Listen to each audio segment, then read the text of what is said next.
और वो तो देखो जरा शैतान को नीचे मौलवी लेकर आ गया। नफरत करता हूँ तुमसे, तुम्हारी सोच से भी ज्यादा। बहुत तकलीफ हुई है मुझे, बहुत मुश्किल से मैंने खुद को इकट्ठा करके जोड़ा था। अब मैं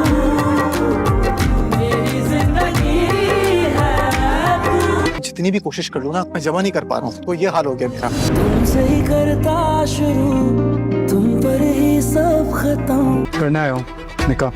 किसके साथ? तुमसे तो हो नहीं सकता, तुम्हारी बहन से करूंगा। सोचूं जो खुद को बिन तेरे। बदल चुका है, बिल्कुल पहले जैसे। दिल जो करे कभी तो मिलना फिर वहाँ। नॉट इंटरेस्टेड इन, शादी भी नहीं करनी मुझे।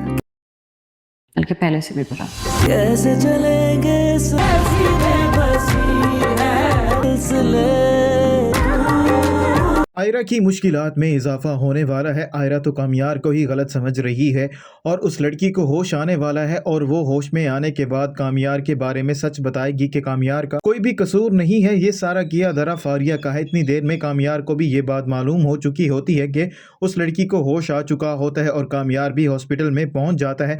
और कामयार को जैसे ही सारा सच मालूम होता है तो आयरा देखती ही रह जाती है, क्योंकि आयरा के पास अब कुछ भी नहीं बचा होता, क्योंकि कामयार को उसने अपने हाथों से ठुकरा दिया होता है। और कामयार जब वहां से जा रहा होता है तो आयरा उसको रोकने की कोशिश करती है, लेकिन कामयार उसकी बात नहीं सुनता और वहां से चला जाता है।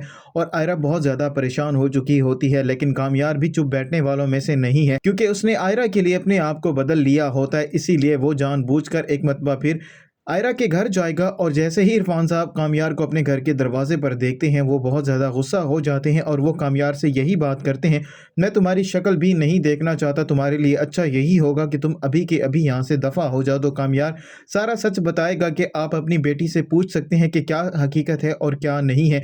मेरा कोई भी कसूर नहीं था, मैं अपने आप को आयरा के लिए बदल चुका था, लेकिन आयरा ने मुझे ये सिला दिया है। मुझे बहुत ज़्यादा तकलीफ़ हो रही है, क्योंकि आपने और आयरा ने मेरे साथ बिल्कुल भी ठीक नहीं किया। आयरा बहुत ज़्यादा परेशान हो जाएगी।